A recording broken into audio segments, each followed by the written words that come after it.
Hi, my name is Gabriella Porras, and I will be reading The Little Mermaid, Princess of the Sea. Ariel looked lovingly at the man she had rescued. Although her father forbade her to swim to the surface, the adventurous mermaid couldn't help her desire to be a part of the human world. As Prince Eric lay unconscious, she touched his face tenderly. He was so handsome. She wished with all her heart that she could remain on this beach and dance with this man of her dreams. "What would I give to stay here beside you?" she sang. "What would I do to see you smiling at me?" Somehow, she was determined to find a way. Sebastian, her father's trusted friend, anxiously tried to persuade Ariel that she would be happier under the sea. King Triton wanted him to keep an eye on his youngest daughter, and Sebastian did not want to disappoint the Sea King. "Down here is your home," he told Ariel, but despite his efforts to make her understand the wonders of the ocean, nothing could change her wish to be with Prince Eric. She was in love. Only Flounder, her best friend, understood. Finding a statue of the prince that had gone down with the shipwreck, he surprised Ariel. "Flounder, you're the best," she cried. "It looks just like him." As she was imagining a romance with Eric, King Triton appeared in Ariel's secret grotto. Seeing her collection of things from the barbarian world above, he raised his trident and destroyed all of Ariel's treasures in a final attempt to protect her from the dangers of the human world. Upset, Ariel sought the help of the sea witch Ursula.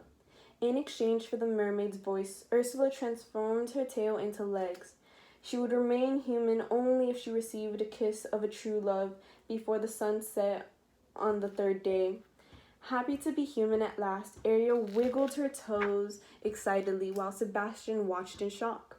"I'm gonna march myself home right now and tell the Sea King," he said, but when he looked at the sadness in Ariel's eyes, he knew that she would never be happy as a mermaid. "All right," he decided, "I'll help you find your prince." Scuttle, her seagull friend, excitedly arranged a dress. It wasn't long before Prince Eric arrived. "You're the one," he exclaimed, "the one I have been looking for." Ariel nodded, but she couldn't talk. Eric remembered that the girl who had rescued him had the most beautiful voice.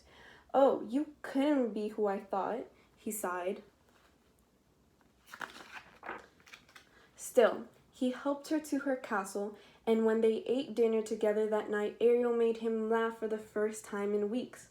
The next day, he took her on a tour of his kingdom, enchanted by her enthusiasm for everything from horses to puppet shows.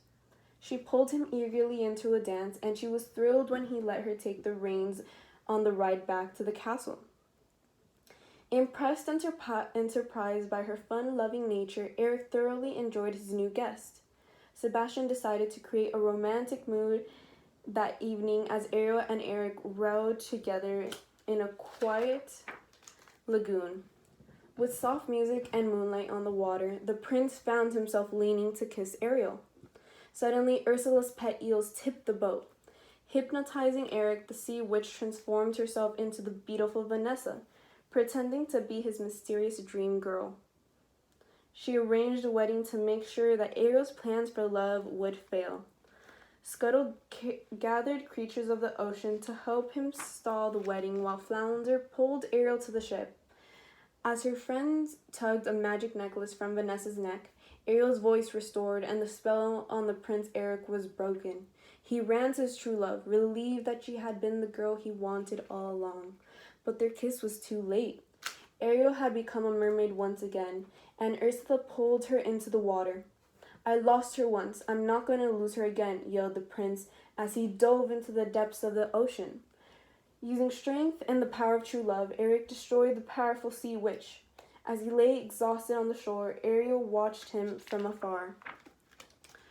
Turning to Sebastian, King Triton asked, "She really does love him, doesn't she?" With tenderness, he granted his beautiful daughter her greatest wish.